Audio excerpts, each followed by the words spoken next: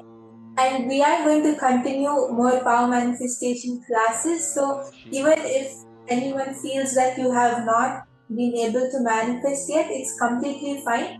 You can again try in the next session. And this is not something which we do only during classes, but it is what we do throughout our day, and it is how we should live our life, right? Swamiji says that power manifestation should be a lifestyle. Power manifestation should be a lifestyle. So now we are going to be learning from Swamiji about breaking free from status quo.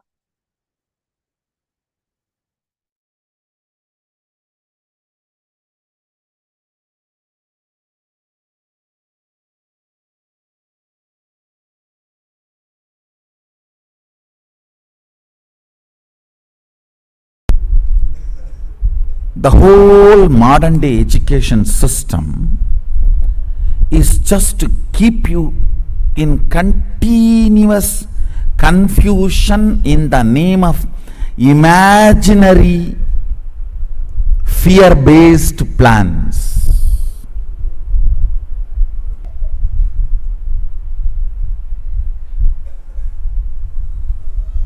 I am not against planning. I am against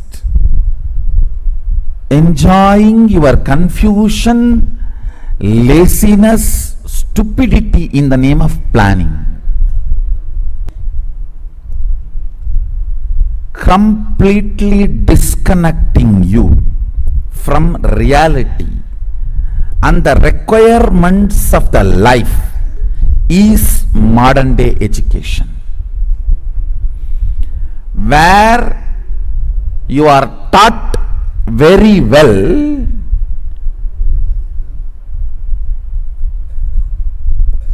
to do the psychodrama. Hey, I may not contribute, but if I am not there, I will collapse. If you know to play that game, you can raise the ladder of the corporate ladder. Because the education system is basically to cheat others.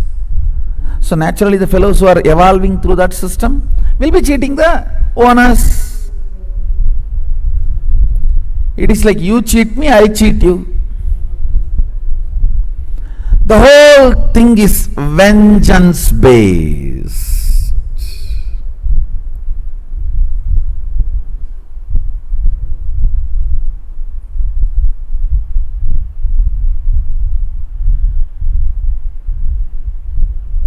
No doubt,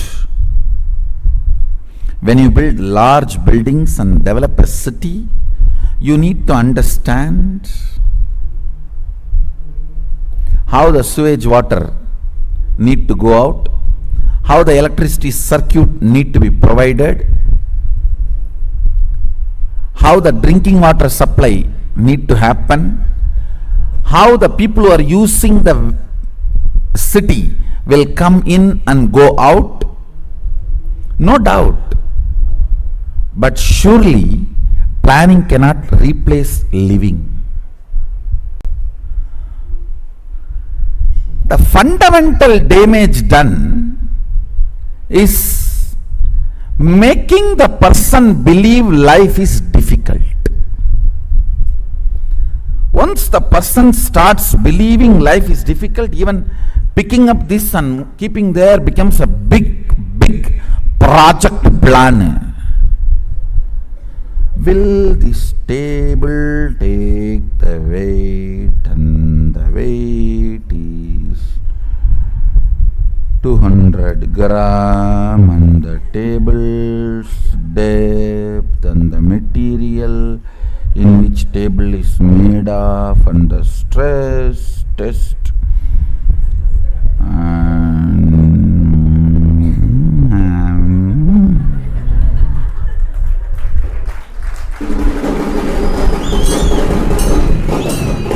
by then the logic to come to a decision conclusion is forgotten.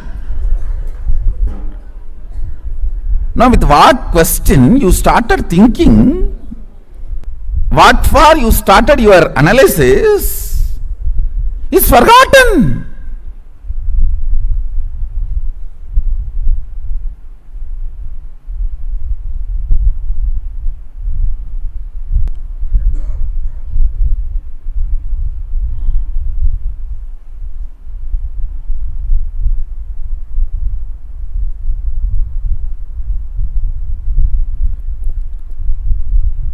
This corporate project planning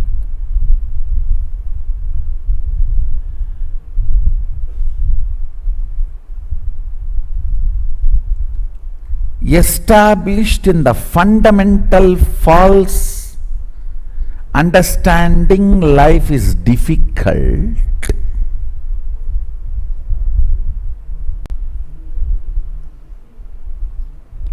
Anything, I tell you, if you know to pick up the simple thought current, you can just go on breaking this stagnant attitude and the status quo, and go on be breaking. And I have seen people are afraid of breaking many things. Oh, then we will be just progressing. That is what? What else is life then? And not just expanding this city, expanding this universe is our life. I am looking at billions expanding their consciousness and having access to all the multi-dimensions of the universe in every step of the life. In every move of the life, expanding is education, not entertaining confusion to justify your existence, not only feeling stuck, making that as a legitimate system is modern education. If somebody can verbalize beautifully and make a PowerPoint presentation about getting stuck, it is called corporate strategy planning meeting. End of the day, a few cup of coffee and burger, pizza, Coke bottles have disappeared. That's all, nothing else. Move, move, move. Break the status quo. That is life. If you are studying about status quo, that is education. Nobody wants a report about status quo. Everyone wants only to break the status quo. Break the status quo. I am not interested in a report about the status quo.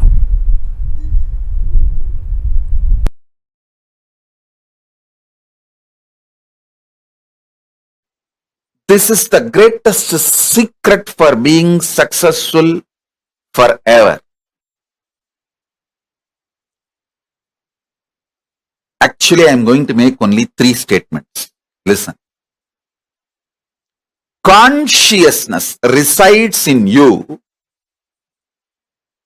in the shape of intense light, in the shape of your thumb. See, just this thumb size, angushta matra. Thumb size, alive, intense life, tejas, that is consciousness. It stays inside you, thumb size light. Listen carefully. When I breathe tejas into your life, you will see the consciousness as an intense light in the size of your thumb. Angushtamatra Purushaha. The size of the thumb, consciousness, Purusha, resides in you. This is the first statement. Second,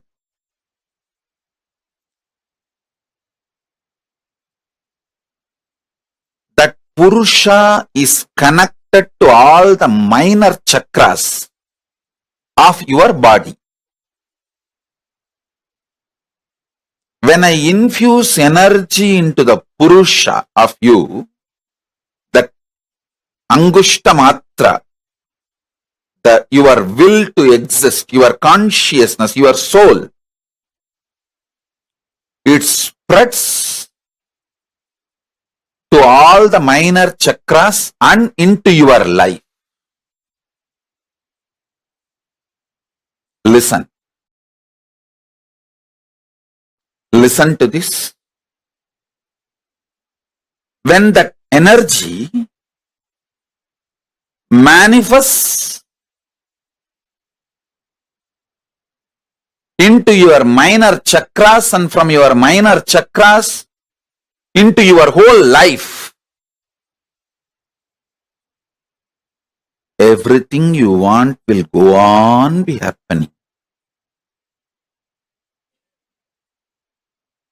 And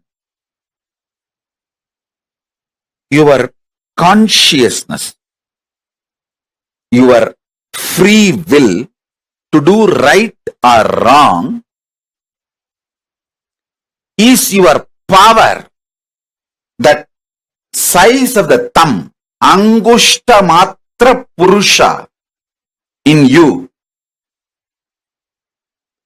size of the thumb as a pure tejas, life, energy, consciousness, your soul is staying inside you, which controls all the minor chakras.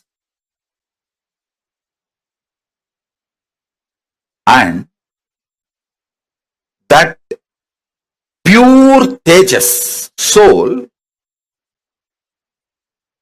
can reflect Paramashiva himself. You don't need to feel shy in front of Paramashiva. His compassion, he made all of us from his own core material. See, the material out of which he made himself, the same material he took and made us also. Like the clay in which we make Ganesha, with the same clay we make the mouse, which eats all the Nivedyam we keep for Ganesha. The material with which Ganesha is made, out of the same material, the mouse, the cat, sorry, not cat, rat, the mouse, Ganesha's Vahana is also made. Same way, Paramashiva, the material with which he made himself, out of that same material, he just took material from him and made us. That material is that Angushtamatra Purushaha, Parameshwara. When he made Paramashiva, when he made himself, he took that same material and made all of us. That material is Angushtamatra Purushaha, freedom to do right or wrong, free will to do right or wrong. So now I'll give you the gist. Just three truths. Your consciousness, free will to do good or bad, right or wrong, that is residing in you as Angushta Matra Purushaha, the thumb size conscious soul in you. First. Second, all the minor chakras of your body is controlled by that Purusha. So when energy comes from Mahakailasa and enters into that Purusha, from Purusha that energy goes to all minor chakras and oozes out to your life. That's the second. Third, your consciousness is the passport and visa for you to go to Kailasa, Mahakailasa. Even rishis and devatas don't have that. They have to come to human plane and take this body, only then they can go. This is the airport. They may be living anywhere, but they have to come to airport to get into the flight. Even if he is the head of the nation. So that's the first thing. Second, Paramashiva made us from the same material out of which he made himself. It is like he manifested himself and just took some part of his own himself and made each one of us. And that part which he himself took it out of himself, that part is what is Angushta Matra Purushaha. Thumb size consciousness. So now,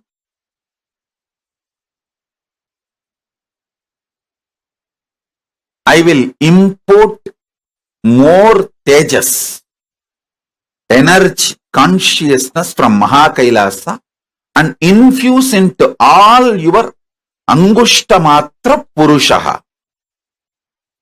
So, it radiates into your minor chakras and from minor chakras oozes out into your life. Swamiji, where in the body Angushta Matra Purusha resides? That actually differs from person to person. There is no such thing. See, generally, it resides in Anandagandha, just below the heart, above the navel.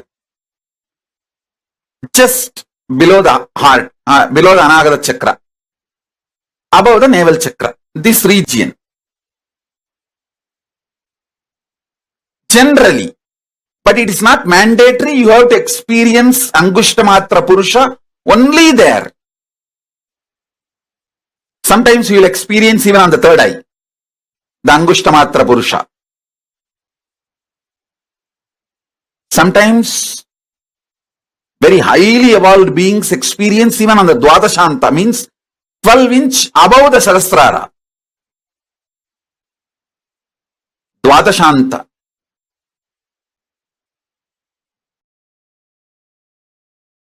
Each kshetra in Hindu tradition is considered as one chakra.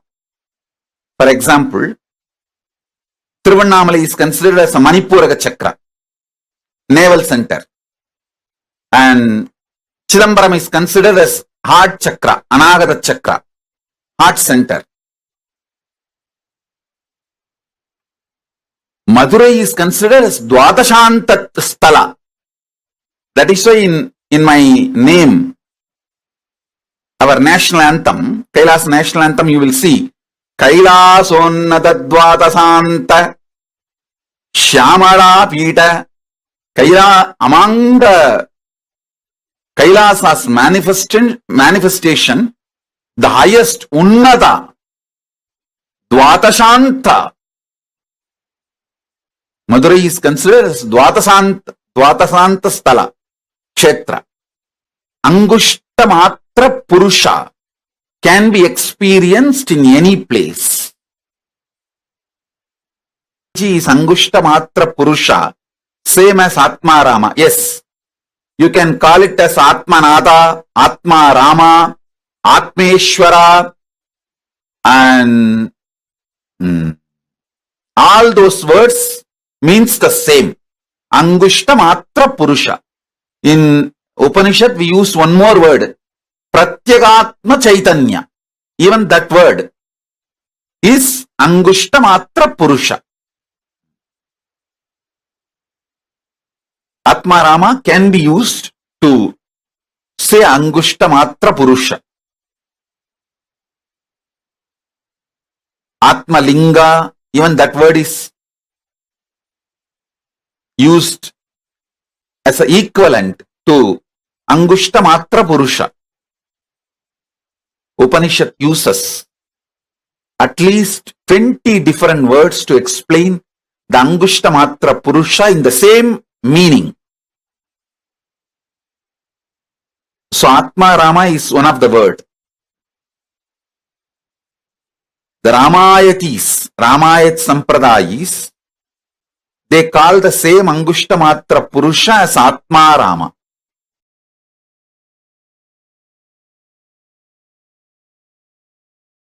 Listen carefully.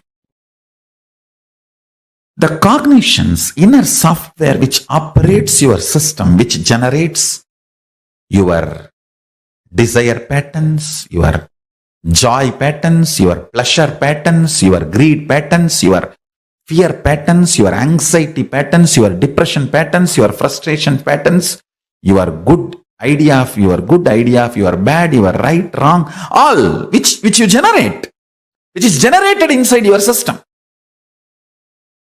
continuously.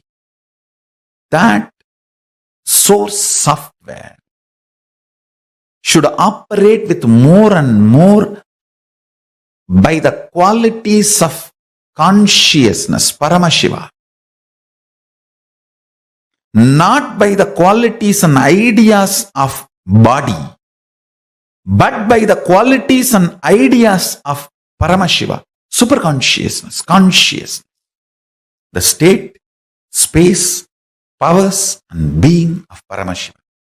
Beautifully Krishna says, the consciousness can neither be killed nor be burned or be made wet.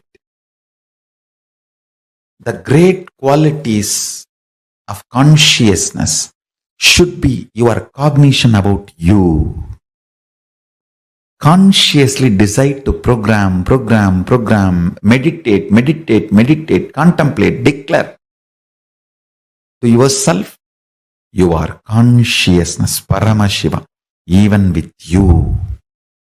Behave yourself as Paramashiva. Even with you, behave yourself as Paramashiva. That is the highest integrity to Paramashiva. Understand? If you think you have something other than Paramashiva, you abuse Paramashiva. How can anything other than Paramashiva exist? Then you are more powerful than Paramashiva. He is the only Purusha. No other Purusha exists other than Paramashiva. So even with yourself, behave as Paramashiva is integrity to Paramashiva. This is the best way you will prepare yourself for Paramashivoham experience.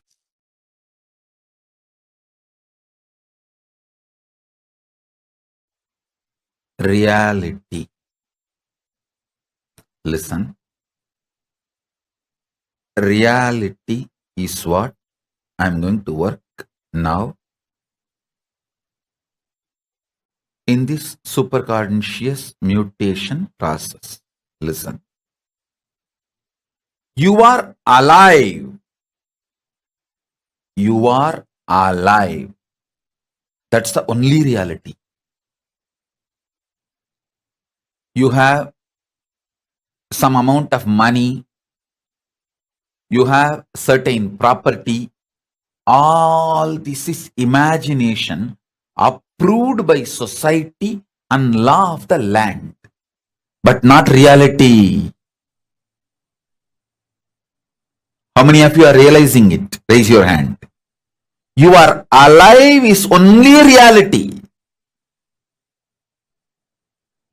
You have some amount of money. Is your imagination accepted by your bank? You have certain properties. Is an imagination accepted by your country? You have wife or husband. Is your imagination accepted by your spouse? The day your spouse decides he or she does not accept your imagination of having a spouse, over. Bye.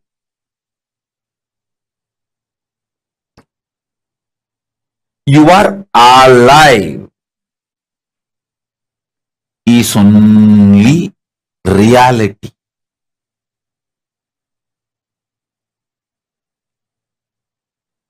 You are alive is the only reality. Everything else is an imagination accepted by certain people at certain level in certain zone. How many of you are understanding?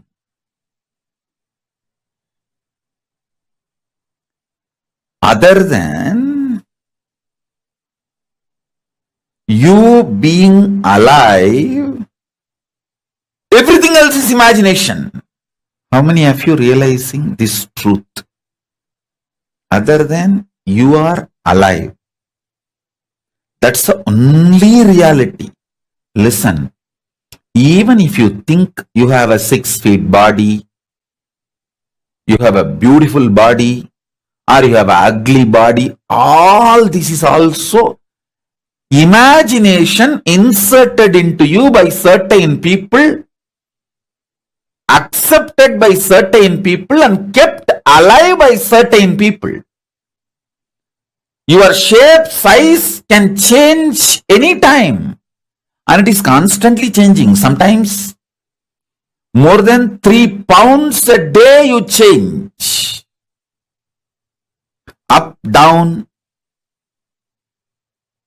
3 pounds a day you change. Listen. More the reality is infused by Paramashiva, his superconsciousness, more powers you manifest. Delusions disappear. Life becomes powerful, real, energetic.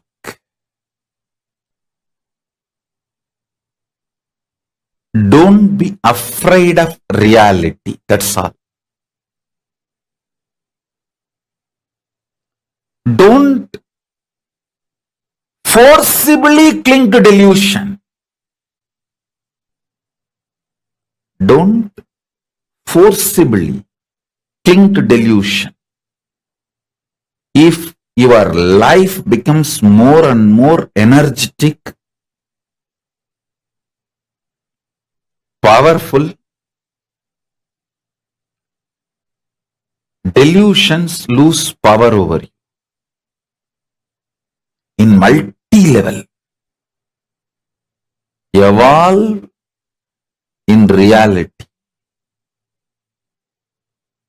Let every day of your life raise you more and more into reality.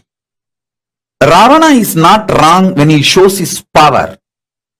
He was wrong when he was trying to possess Kailasa, control Kailasa. If Ravana has not played with Paramashiva, he would not have been destroyed. If he has not tried to do games with Kailasa and Paramashiva, he would not have been destroyed. Same way Bhasmasura. If he has not tried to go after Paramashiva, destroy Paramashiva, he would not have been destroyed. Same way Daksha. See, Bhasmasura lived 16,000 years. Only when he decided to stretch his hand on Paramashiva, he was destroyed. 16,000 years he ruled the world happily. Ravana lived 12,000 years. Go and see the Ramayana. 12,000 years. Only when he decided to disturb Kailasa, Nandi gave the curse. It is Nandi's curse. Vanarasena came and destroyed Ravana. You don't need to drop your knowledge. Keep knowledge to play with the world. Keep integrity to play with Kailasa. Keep knowledge to play with the world. Be strategic. Same way Daksha. Daksha did thousands of yajnas. He lived quite a long time. He was a Prajapati, president of the humanity. I don't know how many of you understand the word Prajapati means. He was the head of the humanity, whole humanity. Only when he started directly attacking Paramashiva, he got destroyed. Having power, having knowledge, showing it in the world is not wrong. You get into mess only when you try to behave like Ravana, try to damage Kailasa or try to put your hand on Paramashiva, or like Daksha try to fight with Paramashiva, only then you get into trouble. Otherwise, you will never have trouble. Delusion with deluded people is not wrong. But when you try to show your delusion with reality, means Paramashiva or Kailasa, that is where you mess. Be boss to the world. Be a simple disciple to Paramashiva.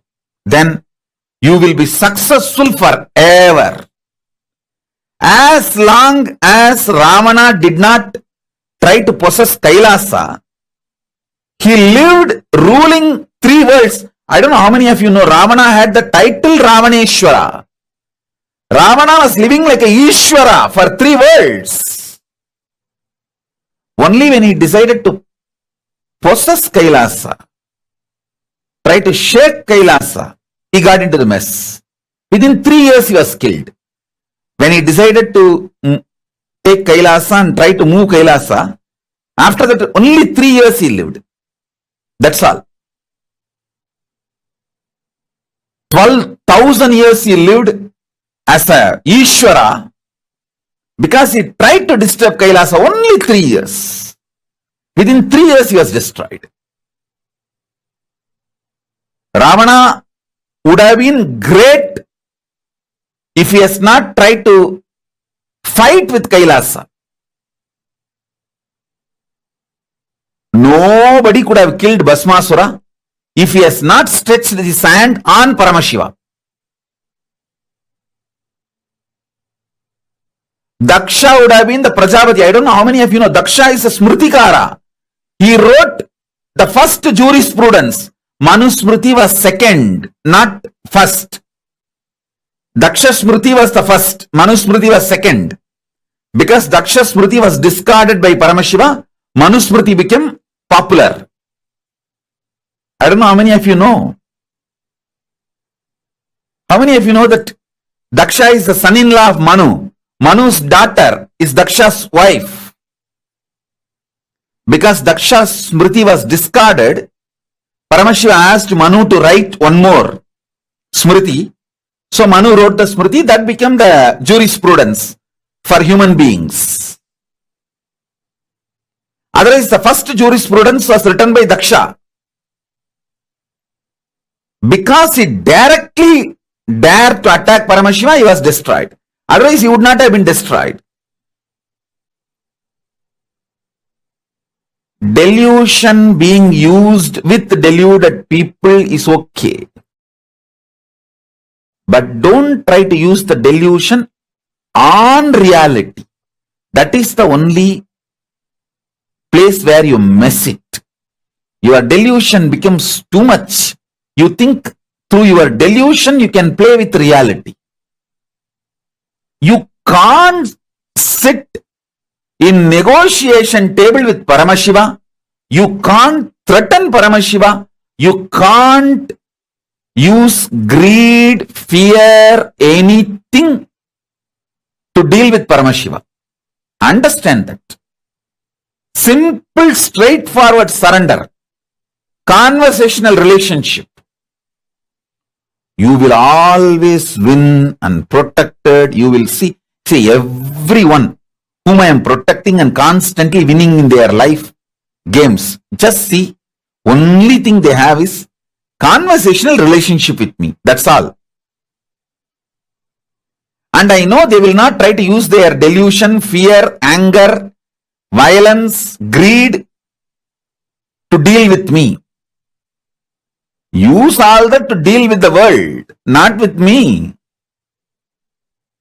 If you use your delusion, you will make millions into billions in Wall Street. Because the whole Wall Street is delusion. Use delusion where the delusion is useful. If you use your strategies, your delusion, knowledge, everything in Wall Street, you will make millions into billions. Less than a year you will make. But if you use your delusions, your knowledge on Kailasa or on Paramashiva, you will lose everything.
The recipe for success, as Swamiji beautifully revealed, is not being stuck in status quo. Every time that we get stuck with status quo, you literally manifest the experience of being stuck, and you constantly repeat or create your past again and again and again into the future, where your default past becomes your default future. Your future defaults into the past. Can I request each of you here to post what you understood from morning till now in all the sessions what Swamiji revealed? What was a click that each of you had? Ma Guru Prasadini, Sri Guru Prasadini is posting. Amazing. Okay. And she's okay. Ma Premakarani is posted. Once we declare completion in each moment, Kala meets us in this moment. We can create whatever we want. The past and the future cannot come into this moment. The past can only affect us if we allow it. Very beautiful. See, this is a very beautiful story, right? If whatever moment you, as long as you clutch to the past, you hold on to the past. The moment you declare, you get redundant from the past. The past leaves you. Nobody can judge you by the past. Nobody will be able to remember your past. People will suddenly remember you completely as a different personality altogether. The past holds power towards you only as long as you hold power towards the past. As long as you give the power towards the past, you are giving that the ability to dictate, rule, command, and create the future and create your destiny or your reality. Breaking free from past and creating your future as a completely new reality is exactly what is completion. And that is what Swamiji has very beautifully gifted us in this. See, the consciousness resides in us as Angushta Matra Purusha, which is what Swamiji beautifully explained as Atma Rama. Whether you call it as Atma Rama or Atma Linga or anything, the consciousness resides inside your inner space as the size of your thumb. That's all it's a consciousness. The size of your thumb, consciousness, resides inside of you. And that governs all the happenings in your life. But unfortunately, instead of relating with that consciousness in us, what we start doing is we start giving power to our patterns. We start thinking, oh God, this pattern is so powerful. I can't do anything. This is how it is. I am too lazy and this is what is my life. And even I can't do anything about it. I've been trying to break this pattern. And you will keep putting yourself into that vicious cycle. How many of you are understanding this? How many of you are catching this? Robert Smith Aya, Nithyanandam, Akash Aya, and Julie Wong, Lev Aya, and Yanglin, Srinitya Paratatvananda Aya, Nithyanandam. You're doing the Chinese translation? Paratatva Aya? Okay, Keaton Gebyard, Nithyanandam. Nice to see you're listening. Zach Medaya. Great. See, if you just understand this one truth, right? If you just catch this one truth, the way you see life will completely change. You will not anymore have the same perspective of life that you might. Your perspective of life will change completely. There are multiple beautiful different ways in which you can change, but one of the most powerful way is this. The moment you declare what your past is does not matter. What your thought current is, what is your present, how you are consciously planting your future, that is what matters. Every time, all our pain, pleasure, everything, we start defining it based on our associated moments of the past. The moment you experience completion, a shift in this, you will have a beautiful shift. There's a story of a great saint called Arunagirinadar. Okay, it's a very beautiful story. His story goes that from his young age, he has no inclination towards being practicing completion, devotion, nothing. He's an absolute carefree guy, and he just goes on. And his whole life, all he does is drinking and womanizing. His whole life he spends in this, and he's so addicted. He's so caught with this. His only relationship on planet Earth was his sister. And the whole incident happened such that every time he had a wealthy sister, and he used to work hard, and she was earning money, he used to take the money from her and he used to go and womanize.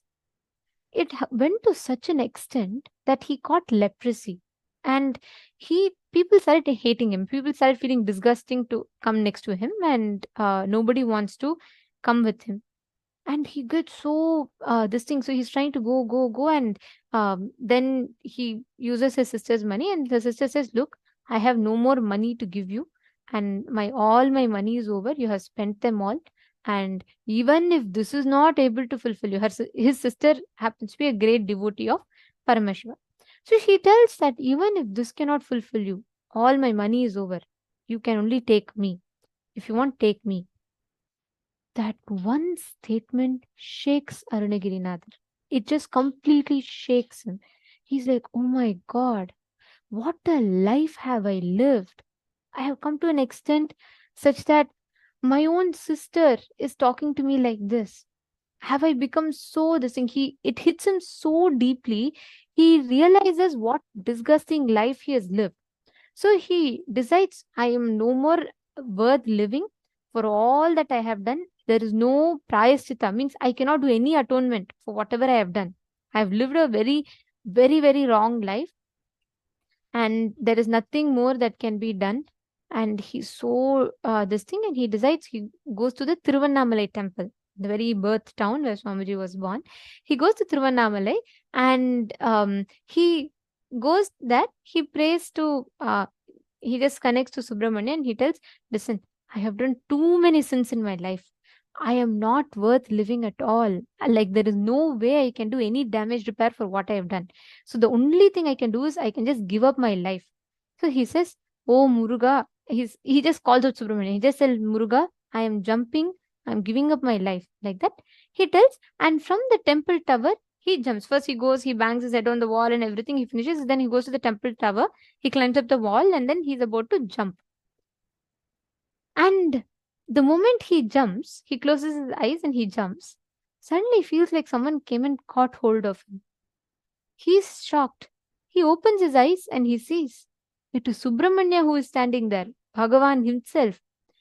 Throughout his whole life, not one day he's worshipped. Throughout his whole life, he's not done any one good deed which could give him even some punya to consider.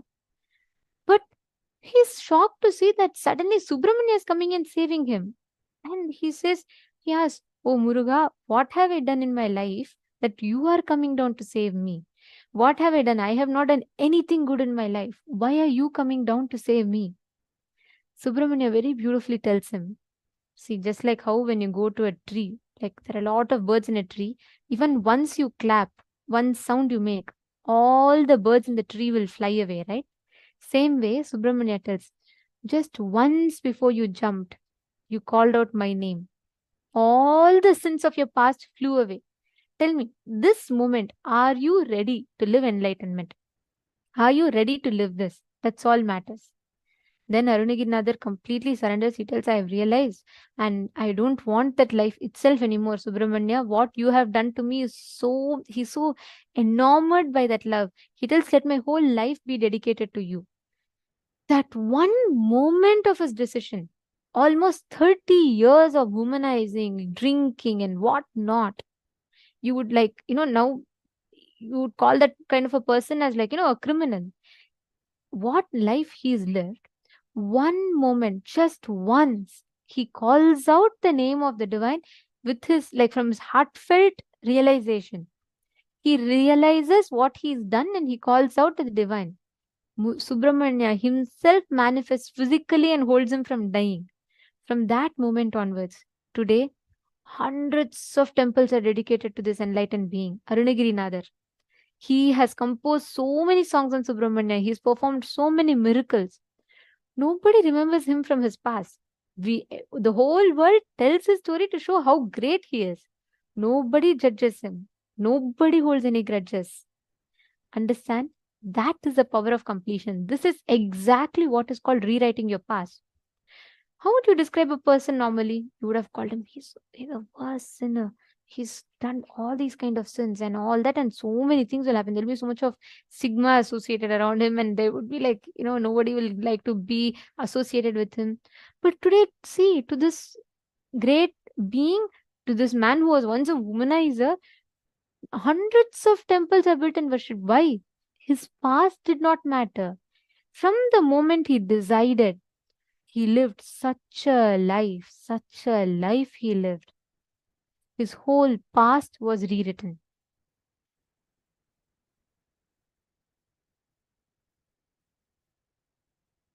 Ethan is saying, such a beautiful story, almost brought me to tears.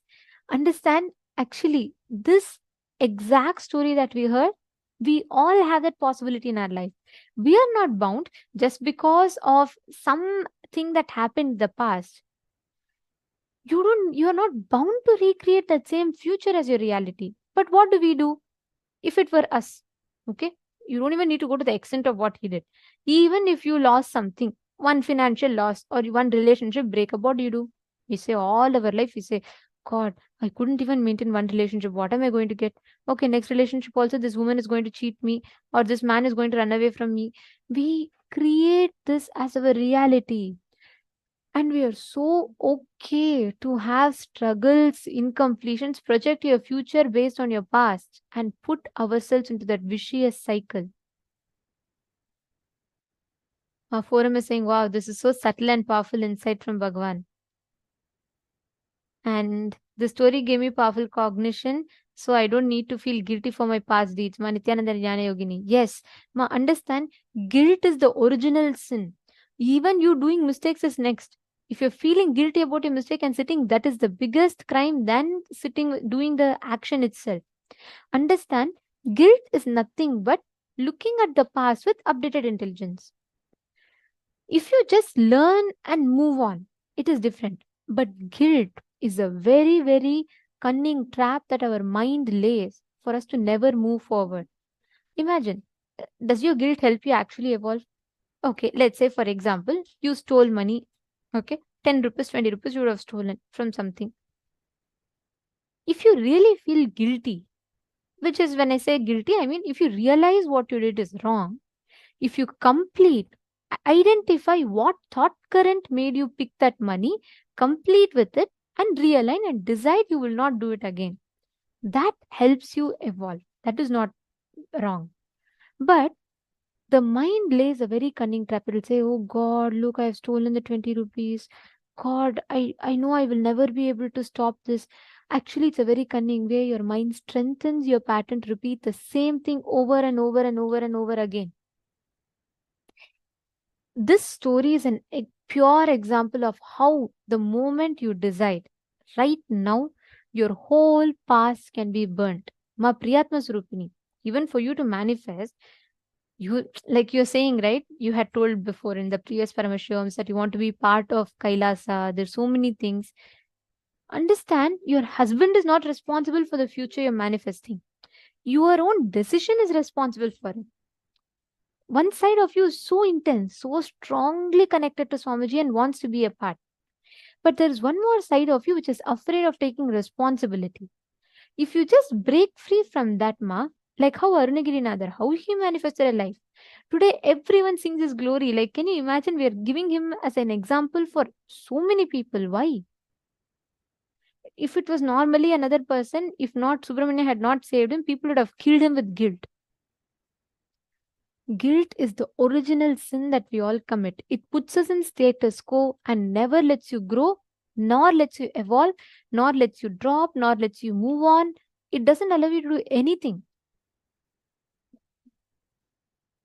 That is the main problem with guilt. So never ever be stuck with guilt. If any of you have guilt, understand Your past does not matter.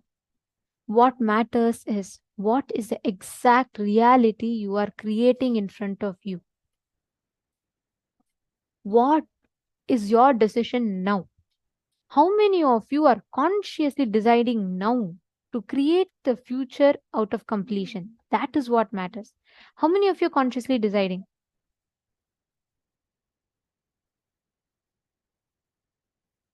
Can I request each of you to post? How many of you are making the decision now? How many of you consciously want to declare?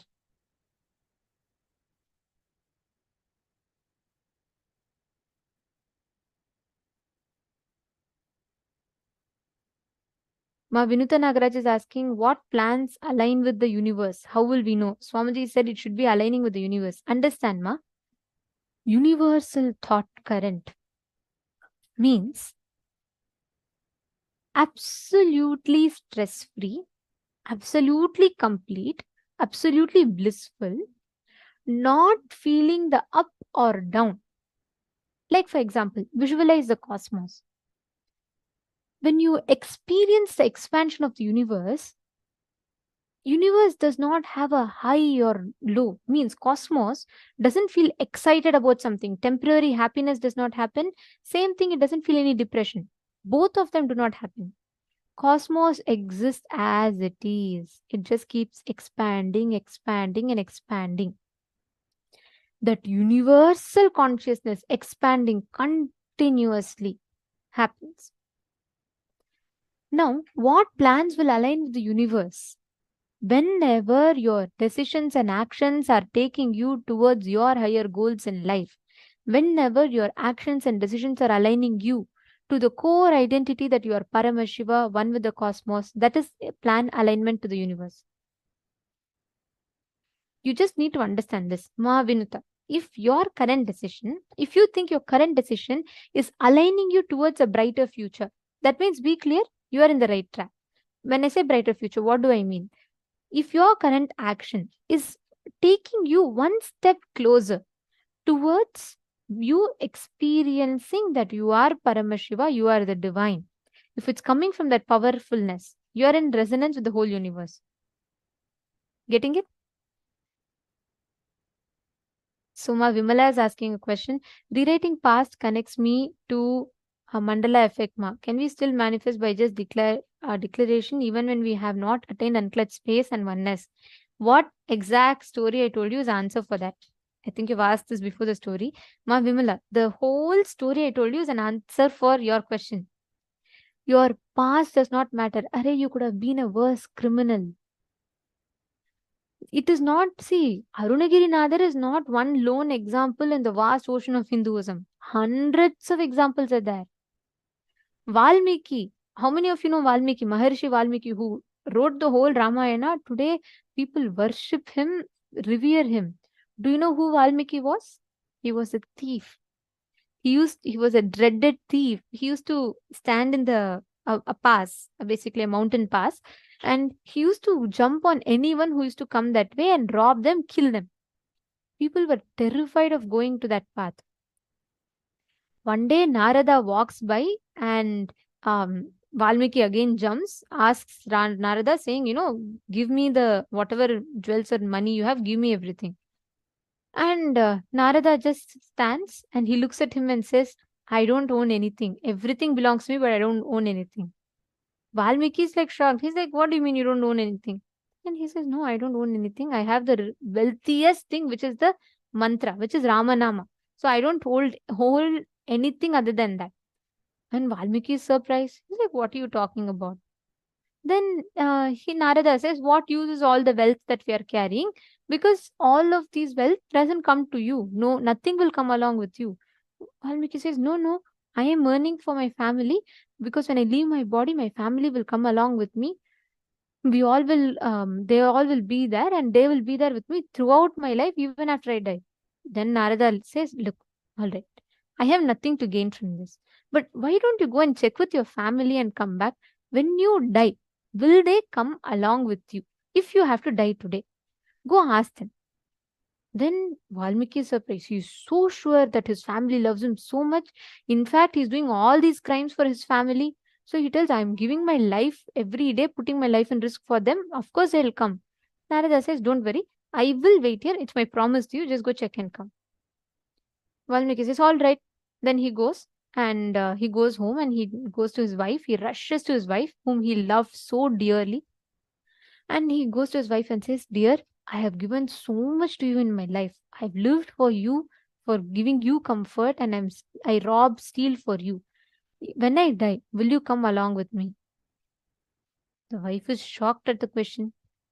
She says, dear, you have done so much for me. That is very true. I love you deeply. That is also true. But if you leave the body and along with you, if I also go, who will take care of the children? Valmiki is a little disheartened, but he feels still okay. What she's saying it does make sense. Okay, fine. So he thinks, let me go to my children and ask. He goes to his children. He tells my son, and he goes to both of his kids and he says, listen, if I have lived my life, it is because of the money that I earn, putting my life in risk. You are every day gaining so much of comfort. If I leave my body and one of you have to come along, will you come along? The son and the children are little they say, what are you asking, father? You have, of course, given so much for us. But when you die, if I also die, I have a big future to live. You've at least lived your life. Who will live I've not even completed my life. Why will I come with you? Valmiki is heartbroken. He's like, what? My own kids, whom I give my life for, they didn't come. Next, he goes to his parents. They are at least old. They have completed their life fully. So he goes to his parents and says, parents, ma and father, if I leave my body, will you both come along? Both the parents look at him and say, no, why will we come along now? Anyways, we are going to die soon. At least let us enjoy the few days we have. Let us enjoy peacefully. Don't ask us this question. Valmiki is in tears. He's broken and shattered. He realized his whole life was a lie. He has been killing, he's been murdering people, he's been robbing, looting wealth, he's been doing so much for his family, and he thinks they're not going to come with him along when they leave the body.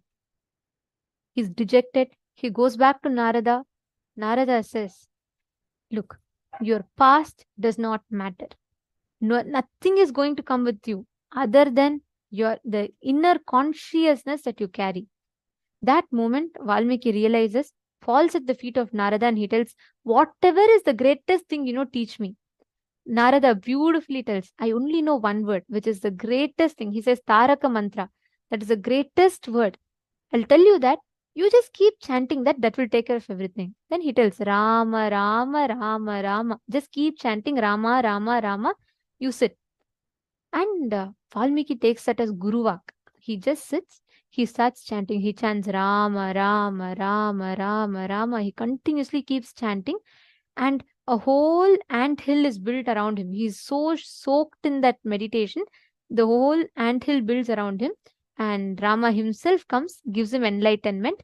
And not just that, he gives him the Divya Drishti to write the whole Ramayana, which the whole Hindus, the whole world celebrates as one of the best scriptures. Ramayana is written by Valmiki. Who remembers Valmiki as a thief? Who remembers Valmiki's past? Even for, even the Hindus, very rarely people know his exact story. People only know him as a great Maharishi. Your past does not matter. You can be a worst sinner. You can be whatever you have done. What matters is what is the decision you are making now?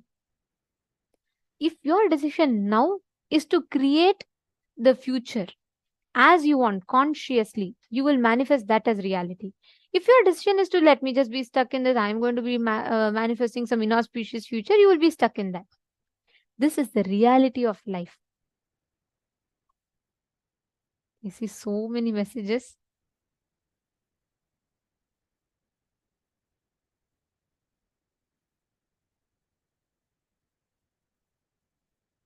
I think there are multiple messages. If any of your questions I missed, you all can top up the question.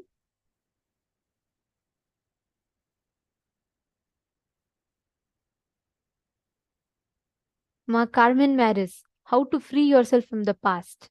Decision. Two things. Decide to drop your past. Second, decide to complete the past. Complete it. Completion from the space. See, what does completion mean? Inside you, there should not be some 10 voices that are saying, hey, how can you do it? You can't do it. This is not for you. That whole rut should not happen in your inner space. That is completion. If you are making any decision which is completely conflict free, then be clear you're rid of your past.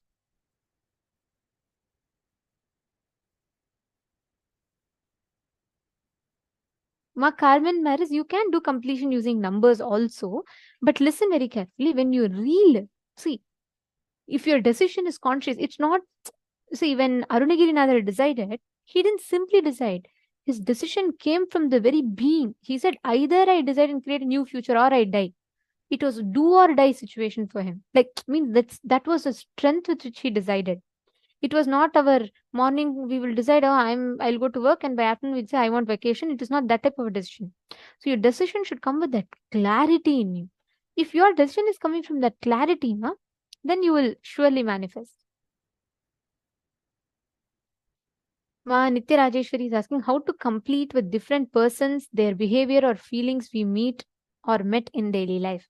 Actually, I'll give you a short answer, but a whole day dedicated for this will happen day after tomorrow. So you attend that day also, so you understand deeper understanding of it, ma. But see, every person in your life is a projection of your inner space. It is because you project them that way they manifest like that in your life. How you project them, how you create your reality, that's how people manifest. So if you change the way, like for example, let's say I'm going in front of the mirror. And if I go in front of the mirror and if I show the bangle, I am going to see bangle only in the mirror, right? If I show the bangle in front of the camera, I'm only going to see a bangle. I can't expect camera to show me a diamond ring, correct? I can't expect mirror to show me a diamond ring. If you carry wound, pain inside you, when you go to life, you carry that same wound or pain in the life also. Life will project that exact same thing. Understanding? So whatever situation, whatever might be the thing, what you are carrying in your inner space is exactly what life projects back to you. I am not saying you are the reason why people are the way people are to you. No. I am not saying that. But you are responsible for why people are the way people are to you. See, just like how you have certain patterns, people also have their patterns, they react out of it. But why do they react that way in your life? Because you are responsible for that. Because you are manifesting that as reality. Ma Rajesh is asking, should we do the daily completion each day? Yes. Night, every day before falling asleep, do 45 minutes of completion. It is a most powerful way. When you fall asleep, you will have such a powerful experience that your whole being will have a breakthrough.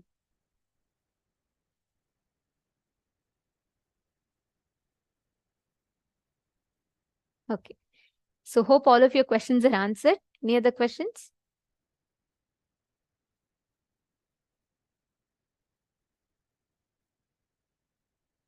Okay. Keaton Giboyd is asking, how do I find that strength and clarity to make a powerful decision now? I want to make the decision with my entire being. Should I go to the extent of giving up my life? I'll tell you one thing, Keaton. See, that action, right now, let's say you also go and stand in the same temple tower, exact same way that Arunagirinatha jumped. Even if you jump, it will not happen because the decision should come from a conscious space. It doesn't need you to go to that extent. For each person, it is different.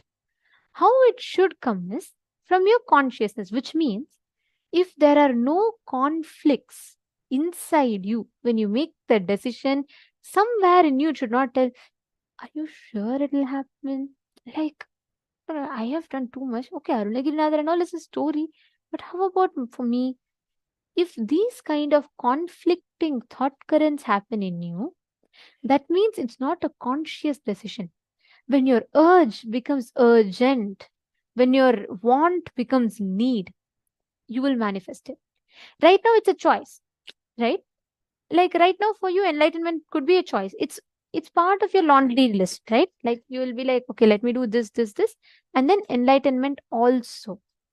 Instead of that, you should decide, I want enlightenment now. If that decision is so strong in you, you will manifest it immediately. That decision coming is what is the whole play for. Whoever decides that conscious decision, if you see the life of Buddha, right? Buddha goes to such deep depression. See, when I say depression, of course, the depression of human beings is different. The depression of enlightened masters are different. For them, it is so intense. Their whole being goes through that so deeply. He went into such a deep thing because his body becomes weak. He's he's just like bone and skin. There is no strength, nothing whatsoever, and his whole thing is just falling apart and dying. He decides, if I'm not getting enlightenment, then let me just give up my body. His decision came from such a clarity and strength. That moment he got enlightened. But right now, if any of us decide saying, oh, Buddha decided, let me also sit in depression, you will be sitting in depression for 20 years also. It's not about action. It is nothing to do with the action. If Keetanaya, if you decide now, and if you sit, the next moment, if you're just picking up a glass, that glass of water will give you enlightenment. You don't need something external, you understand? You don't need anything from outside to tell you that. You just need to be. You just need to experience that completion in you. Understanding? I request each of you to post what you all understood in the chat. A few minutes. I request every one of you to type out your conscious declaration. After that, sit and consciously complete. Take a few minutes. Come on. Every one of you type. Just 2-3 minutes.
You have posted? Okay. So, all what we have learned now is we all have understood completion with the past. We all have understood how you can rewrite your future. And most importantly, we've all understood how you can rewrite your past. Rewriting your past. We have covered all this from morning till now. Okay. Now, we are going to be entering into a very, very important session. We're all going to be doing the past life regression process. Nithyanandam, dear participants, can I please request all of you to settle down? And all those that are viewing us on YouTube live right now, we will be ending the live stream as the past life regression is an exclusive session only on Zoom. So all of you, for whoever wants to join, please do sign up at paramashivoham.org and please join our live session happening. And we request all of you to sign up at paramashivoham.org and you can join the live session and experience the past life regression process. This is a very, very powerful process which will help you complete with your past. It will help you break free from your past. In this session, you're going to go through the past life regression, which means you will be reliving. You will be going back to your past life, not just this birth, even in your past birth, how you were. My Vinita Nagaraj, no, you should not. Don't do it when you're driving. Please do not do it. You all need to know it's a powerful process. You're literally going to leave your body and go to the past life and come back. So it should not be taken lightly. You should have a proper time space for it, ma. So you can actually have like the best experience.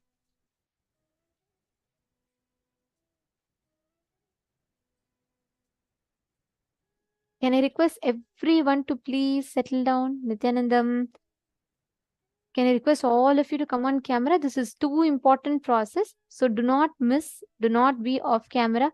I request everyone to be on camera for this process.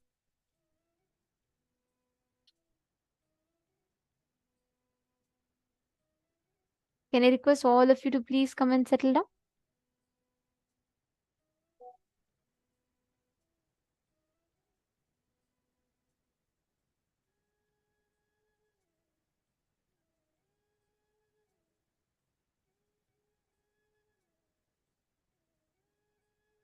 Can I request everyone to please settle down? I'm waiting. I'm going to give you all time to settle down. If any of you want to run to restroom, quickly go and come back.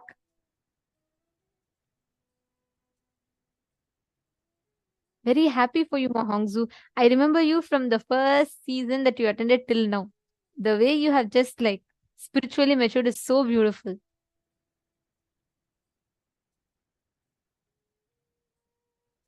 Thank you, Ma'am Mary Claire. Very nice. Okay. Can I request every one of you to please settle down? This is a very, very important session. In this session, all of you are going to be reliving, going back to your past, having the experience of your past.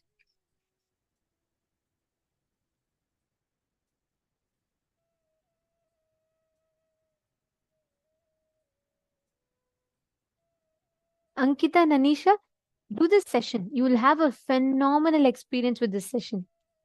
This is a very, very powerful session where you will literally be going back to the past and coming. Okay, so both of you sit and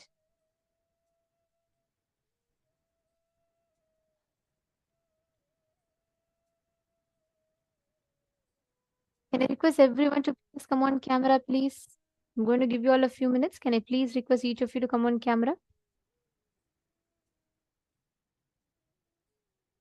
All the participants in the mail room. Sunil Yadavaya and everyone, can I please request all of you to come on camera?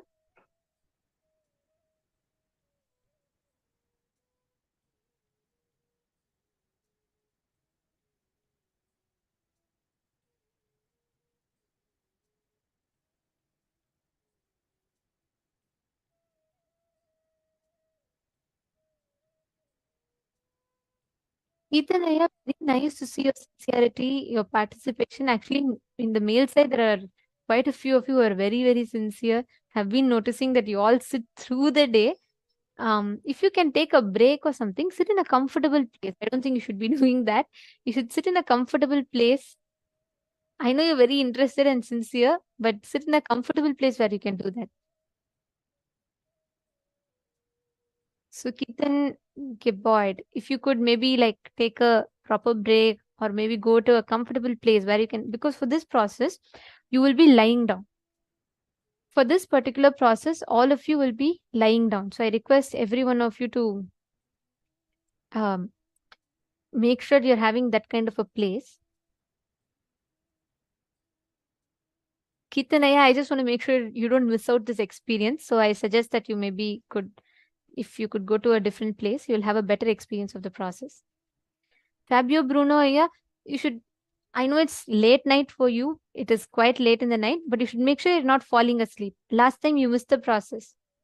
So just please do not, you make sure you're keeping yourself awake, doing the whole process so that you don't miss it. Maybe you should see if bed is too comfortable for you and you'll fall asleep, sit in a place where you don't fall asleep, okay? See, you all should know these processes, people do tapas for years together to gain an experience. So these are all two powerful processes. So all of you don't miss this. Please settle down. Okay, so I'll explain to you all what we're going to be doing now. We're going to be first understanding about past life regression. We will be watching a video, listening to Swamiji revealing about the process. After that, we will straight be entering into a process where Swamiji himself will guide us through the past life regression. So we request every one of you to sit and attend both. So first we will be listening to it, but after that Swamiji will announce for you all to lie down. At that time you will have to lie down. Are you all clear? Could you all please put yes in the chat if you all understood? Okay.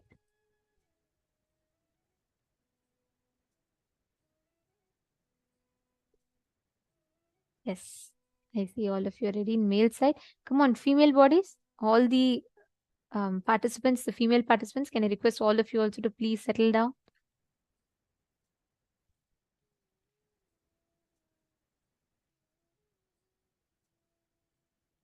I'm still seeing my Yunzi Pan, my Hanshu He, Ma Shakti, Huang Mei, Ananda Mahabala. So many of you I'm seeing are not in the camera. Can I please request everyone to come on camera? Do not miss this session. And do not turn off the camera.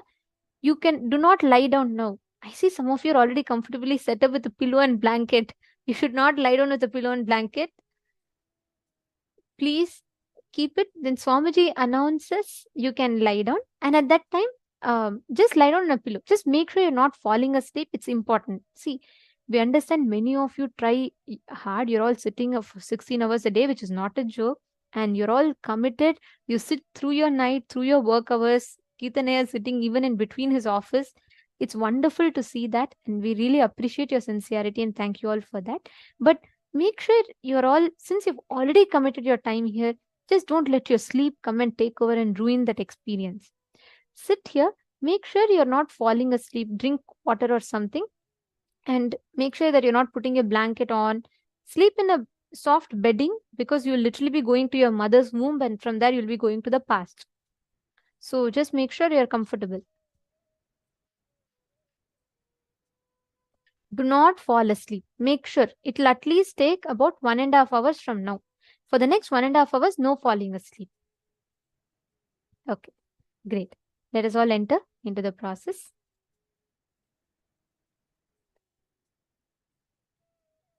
I request all of you to settle down.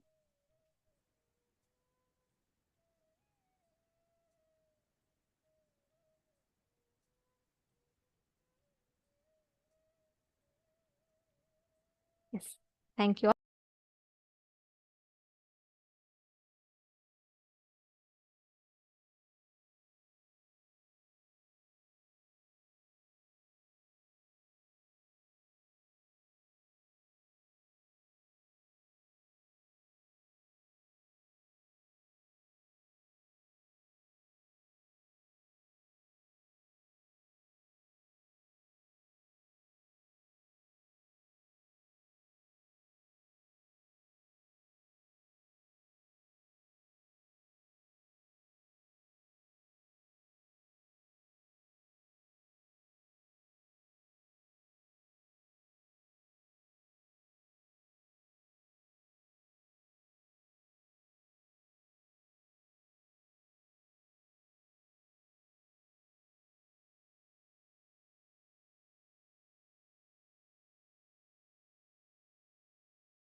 Relax. Hope all of you have written down.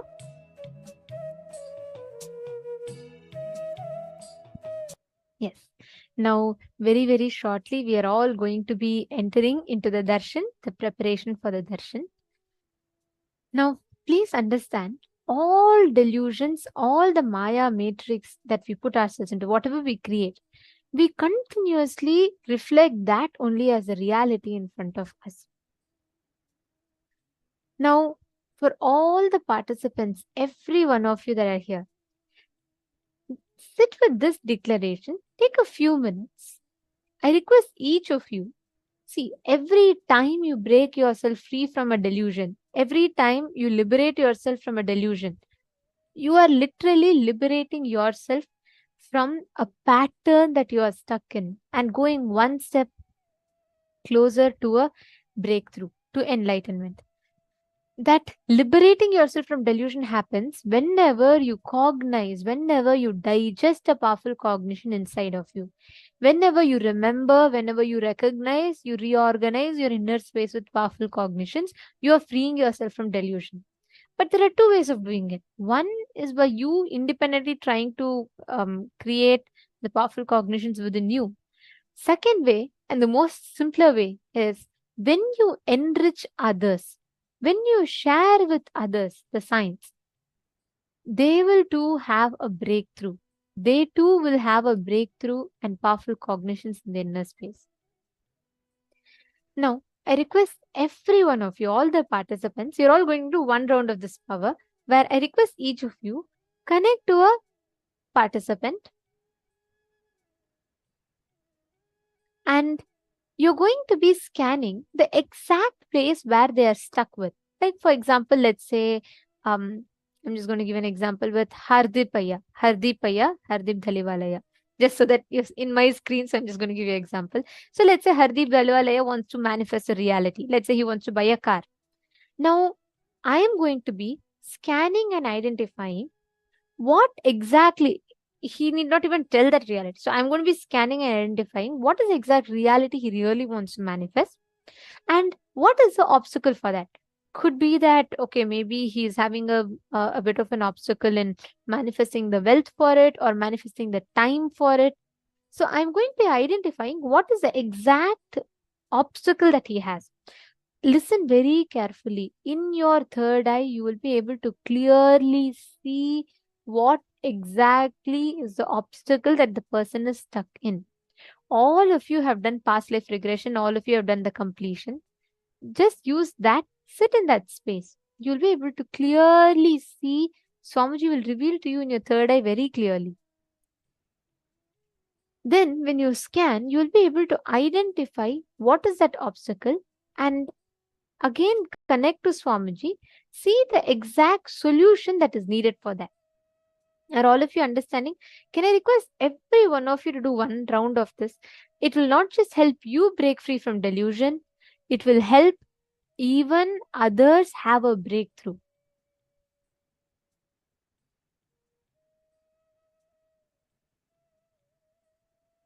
Beautiful. Ma Fenzu, happy that you took the decision that you want to break free from Maya. Understand, your decision to get liberated from Maya is enough. There's a very beautiful story in the Purana. Once Narada is walking along with Mahavishnu. Okay. So Mahavishnu is Narada's god, Mahavishnu. And they both are walking. And Narada is asking, playfully Narada asks Mahavishnu, what exactly is delusion? How does that happen? So Mahavishnu tells, surely, I'll explain to you about delusion. It's a very beautiful story. He says, I'll explain to you about delusion. But before I explain, can you get me a cup of water? Narada says, of course, my lord. Like you're asking, I'll go get and come. So he goes to the nearby well to get some water for Mahavishnu. So what happens as he goes to the well? He is about to take water. He sees a very beautiful woman fetching water from the well, and she gives him water. The moment he sees her, he falls in love with her. She's so beautiful that he feels like, I should live with her. And she says, okay, I can marry you, but look, my father is the land, like he's head of this whole village. So you should come and talk to him if he's okay with me marrying you. Narada says, of course, I'll do anything for you. So Narada goes to the village head and he says, look, I want to marry your daughter. Please, will you permit me? The village man says, okay, I'll do it, but you have to do farming, you'll have to take care, you'll have to do this business and all that. Narada says, I'll do anything, no problem. So finally, this father agrees. Narada marries this woman, and both of them settle in a beautiful house. Narada works hard. He does the farming, he does the business, and his business flourishes very well. So he and his wife start living very beautifully in a very happy ambience, and he even gets kids. He even gives birth to 2 children. Their whole family is so settled, like he's so fulfilled in life. Suddenly, one day what happens? There's a heavy flood, severe rain, heavy flood. And everything is getting swept away and everything is getting washed. Narada is like, he's shocked. He's trying to save his things. His hard-earned money is going. His farm is getting destroyed. His house is like literally broken apart. And his wife, his children are carried away. He's trying to cling on to them. He's trying to hold on to his wife. He's trying to hold on to the children. But everything best in his life is leaving him. He's shocked. He doesn't know what is happening. And his wife is gone. Children are gone. Wealth is gone, everything is gone. He sits and cries. Suddenly he remembers, God, why are you doing this to me? That time only he even remembers God. He says, God, why are you doing this to me? Then he hears a voice at that time. He hears the voice of Mahavishnu. Mahavishnu asks, Narada, where is my water? Then Narada is shocked. He's like, oh my God, what have I done? I came here to get water. I got distracted seeing a woman. I fell into this whole thing. What is this? The moment he realizes that, he wakes up from that delusion. The whole thing was an illusion created by Mahavishnu. Then he just falls at the feet of Vishnu and he says, I now understand what delusion is. This is literally what all of us are having. We all come for a purpose. We all get distracted with another thing. And we're all settled with it. That's why Maya always gives you good things in life to keep you more and more holding you back in life. If you're having constantly situation that pushes you to seek, understand that means you are breaking free from Maya. Listen very carefully. This is a very important truth. Always, if life is giving you something good, and if it's constantly like, if it's like everything is going smooth, you're getting stuck in delusion. There's something called soft suffering, which you set like an alarm clock for you, which will ring again and again and again to bring you back to the space of completion. All soft sufferings are happening to pull you out of delusion. Like the story beautifully happens, right? That flood is where he wakes up. That is why Swamiji tells the master is a Simha Swapna. Have you all had nightmares? Experienced nightmares? What happens in a nightmare? You wake up, right? If it's a sweet dream, what happens? You enjoy the dream. You want more and more of that dream, correct? Imagine where you're dreaming and, you're enjoying, you're having your luxurious life. You have so many cars, big buildings, whatever you want, you're getting in your life, you're dreaming. Your dream is so sweet and happy. Will you wake up from that dream? No. In fact, even if after you wake up, you'll try cherishing the dream inside you. All good things life gives you, very comfortable, cozy, everything. It puts you in delusion. But imagine nightmare, what happens? When you wake up from a nightmare, what happens? You can't handle a nightmare, you just immediately you get up. That is how master is a dream that happens in your Maya. He's also a Maya that happens in your Maya to wake you up out of Maya. He is a Simha Swapna. He is a nightmare that happens in a positive sense. He is a nightmare that happens to wake you up from your deep slumber. Okay, there are many nice questions that are coming up. We're going to take a few minutes and answer those questions. I see Ma Ananda Mahapurna asking, I don't want to demonstrate. I would like to understand. where the Maya begins and ends. When I ask to have wealth, is this Maya? Understand, first and foremost thing, wealth itself is not wrong. Understand? Wealth itself is not wrong. The context from which you approach wealth is important. You're asking, the question has multiple things. You're asking, where does this Maya begin and where does it end? This is a question you need to ask yourself to find out the answer for you as to why this Maya at all? Why is this delusion there at all? Where it begins, where it ends, is more like, see, do you ever remember the starting of your dream or the ending of your dream? Do you ever remember? You remember the middle part, but none of us ever remember how the dream started. You're suddenly somewhere in some place. You don't know how it started. And when you wake up, you don't know how exactly you woke up. Am I right? Now, this Maya does not have an exact starting and an exact end point. It's just a delusion. When you see, when you're driving in a hot road or in going in the desert, you see a mirage that looks like water towards the end of the road. You see there's like, a mirage that just looks like as if there is water over there. And you think that there is water. And when you see the water, there is nothing like, oh, from this point till this point, it is there. No. It just appears as if it is there, but it is not there. Ya ma iti maya. Ya ma iti maya. So now you need to understand this clearly. The question you need to instead ask is to yourself as to why did I fall into this delusion? There are tons of ways that Sanatana Hindu Dharma gives, where Swamiji has revealed to us about how to break free from Maya. Starting from, for example, Ishavasya Upanishad, the very first Upanishad, take that for instance. It gives you various techniques within that one Upanishad itself. Just it has 18 shlokas. In each verse, it gives you different techniques.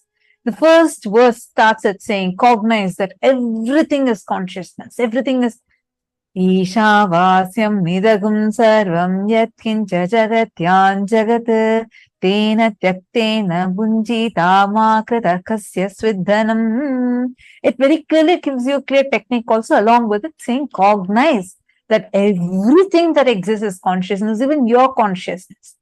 Everything.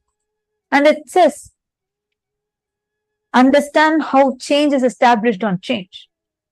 Next, if you take even in that last verse, it talks about how everything, just cognizing everything as like, just ashes. Just nothing is existing. And how that itself can be a technique for you to achieve this enlightenment. Like this, every single Upanishad, verses of various shlokas gives you unique techniques to approach the same. Kena Upanishad. Kene shitam padati preshitam manaha kena prana pratama praiti yuktaha. It asks very clearly, what is the source of this? It's not even who am I, it's by whom am I. So like the best way though to really get rid of your delusions is decide to break free from the Maya matrix. Use the powerful cognition Swamiji gives. Take that as your power. Every time use the powerful cognition to be inside of you and use that to handle any situation. And you would see that by and by you'll become like, oh my God, this is so clear. Oh, this was where I was stuck. This is what I was thinking all this while. And now suddenly you see, how many of you here already started cognizing that 14 lokas exist? There is not just this one plane. Even when you're alone alone, just with yourself. There's no one else around you. Even in that most secret space where only you are there with you. Even there, deep in one corner of you, there is 14 lokas that is existing. It's not just this planet Earth or just this galaxy that we know of. There is more that's existing. How many of you have this inside of you? You feel like it's like a casual thought current. Or same way, when from young age, let's say you were brought up with the idea that there's only one birth existing. But now after meeting Swamiji, you're seeing automatically the very cognition inside you has changed. And you're like, when the conversation you have with yourself, or the thinking process is like, it's not just this one birth. It's birth and death, birth and death. The cycle exists. How many of you have like this? Understand, in all those areas, your delusion has been busted and you're already upgraded by becoming more and more in tune with reality. Are you understanding? Just sit and go on cherishing more and more of these powerful cognitions and cherish them in your inner space. You will suddenly see how amazingly the cognitions start flowering beautifully in you. The delusions will just disappear. To remove the darkness, you don't need to fight the darkness. Even if a room has been dark for centuries, you don't need to wait for centuries more to make the whole room bright. Get one lamp and light, darkness is gone. Same way. Just all you need is light. That is the very word, the definition, the meaning of the word guru. Guru. Gu stands for light. Ru stands for removal of darkness. He enlightens you, removing the darkness of ignorance. Go on just holding to the powerful cognitions revealed by Swamiji. Actually, that's why there's a Swamiji will tell a very beautiful story from Mandukya Upanishad.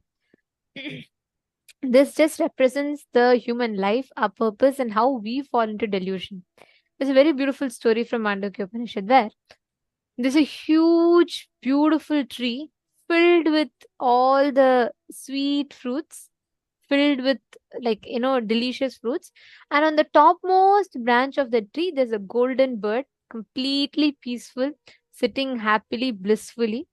And on one of the lower branches, there's a little bird that's hopping here and there. So this little bird, its whole life, its purpose of its life, it thinks is, to have the good fruits and enjoying. But then one day suddenly it just sees up in the branch and it sees a very peaceful, calm bird sitting. This little bird is very curious of the golden bird. It's like, how is it? Why is something special about that bird? So it tries to hop and go see the bird. Suddenly in between it'll get distracted. It'll see a sweet fruit. That delicious smell will drag it. So it'll get distracted. It'll go bite a sweet fruit. After it enjoys one sweet fruit, it'll not be enough. So naturally it'll say, oh God, this fruit is so sweet. Let me just try one more. It hops to the next fruit. Again it'll say, let me try one more. It'll hop to the next fruit. As long as the fruits are sweet, it enjoys. But suddenly one day it bites a bitter fruit and it says, yeah, what is this? It's so bad. And it's so bitter, disgusting.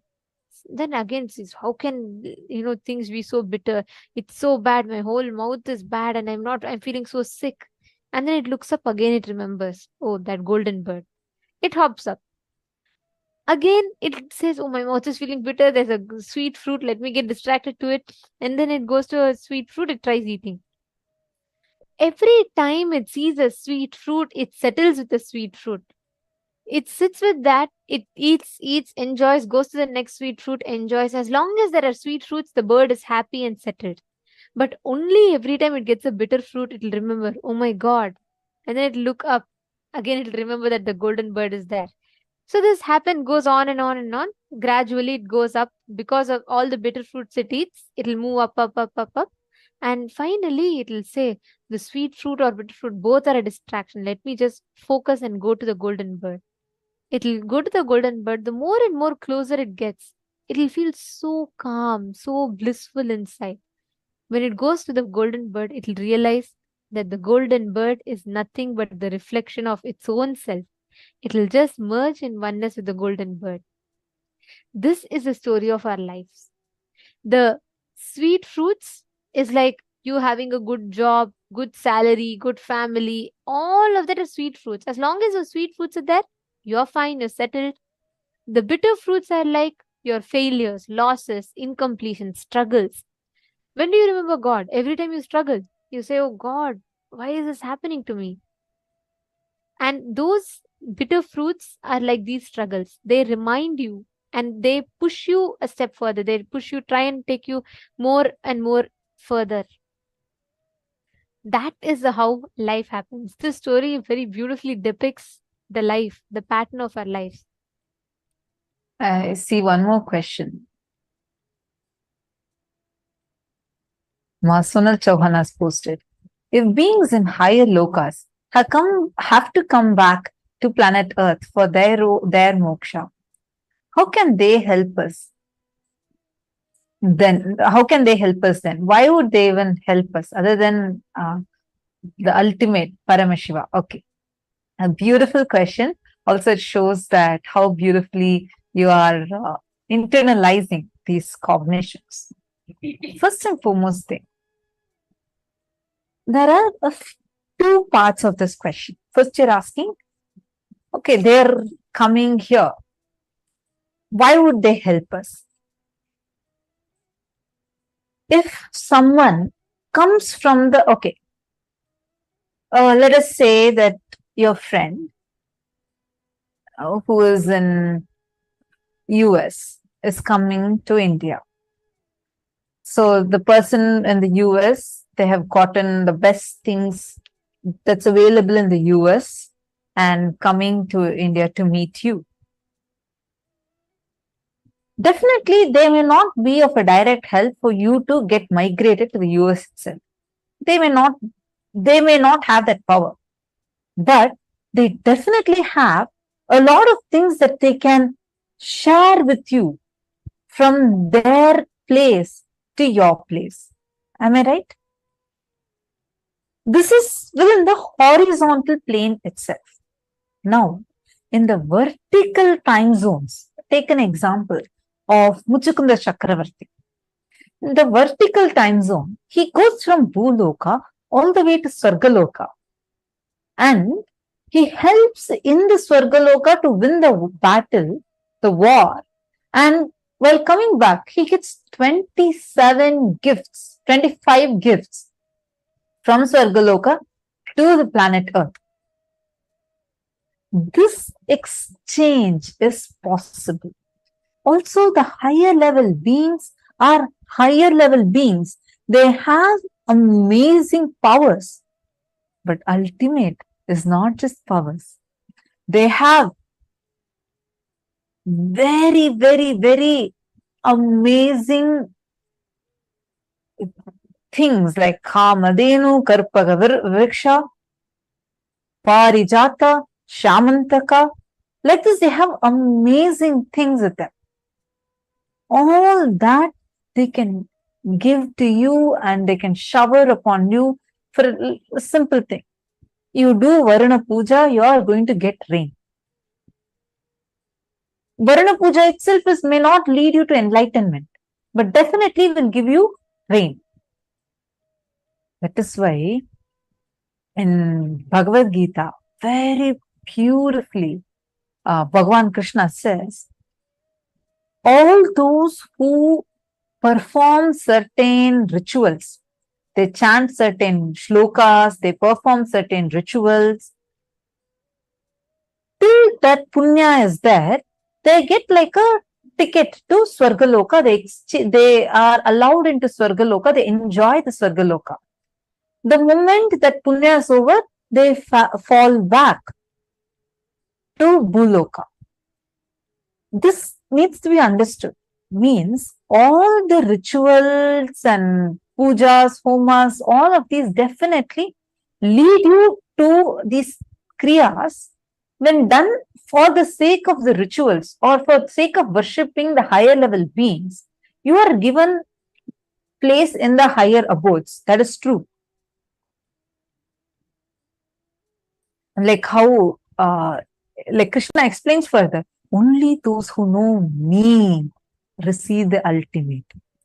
Those who do rituals and engage in rituals definitely get punya. They reach the higher worlds. Once the punya gets over, madhyaloke vishanti. They come and fall back to the bhuloka. But those who know me, when Krishna says those who know me, he means the ones who have realized the ultimate. When they're enlightened, there's no question of falling back. So, when the higher level beings do come down, they offer to shower you with a lot of gifts that they have. The ultimate can only be given by Paramashiva. In Shaivism, we say Paramashiva. In Vaishnavism, they say Parandama. In Shakta, they say Parashakti. All of these, each of them exist, and all of them exist in that ultimate consciousness. Each of them are extremely, infinitely powerful, uniquely. They help you directly to reach the ultimate. And it is Guru who gives you the enlightenment to liberate you. I hope I answered your question.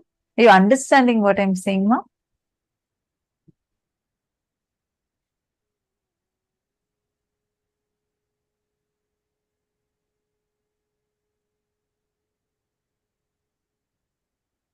Now, as each of you are here and experiencing, receiving these powerful cognitions, you all can keep typing out whatever you understand and whatever you're clicking with. And there's one more question from Lev Hem Aya. So he's posted, I have a group of people that pull me into the state of reaction. I interact because I feel there's a potential to see them outside and move peacefully. I think it is because their compulsion to keep me in this state of reaction because it fuels them. Okay, understand. Everyone in life is filled with patterns. Like how you have a certain patterns with which you react to, others also have their patterns. Each one reacts with their individual patterns. The question is not that, oh, because others are having patterns, I'm also stuck with patterns. It never works like that. The impact of it, the decision remains if you are conscious enough. When you are living, when you are consciously deciding that you are not going to engage with incompletion, when you manifest, that reality will completely change. You will actually see you will not be able to anymore get triggered. You will not be able to anymore react to what people are telling. That reaction inside you will not happen. Next time you feel you're reacting, right? Next time you feel you're getting pulled into a certain reaction, pause for a moment. Actually look in. The reaction does not start from outside. It starts from inside you. Something in you gets triggered. You just give it away. You just say, okay. You just go along with the flow. Take a pause that moment. Look in what exactly inside of you is triggered. And observe and shift that. That one breakthrough you have is powerful enough. Every time again and again you fall, you can just rest back. You will know, okay, this is the exact pattern. Let me catch myself. Let me become aware. Understanding? Any of you have any other questions?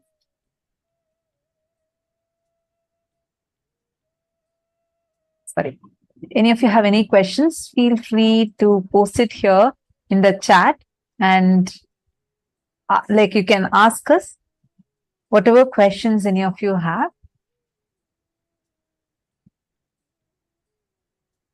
I hope all of you are understanding this, right? Sonal Chauhan, did it click with you?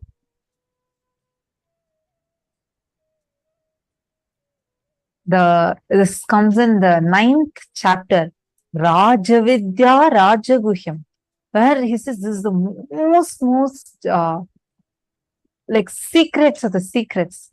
And in that he reveals so beautifully. Tetam bhuktva svargalokam vishalam Shine punne martyalokam vishanti.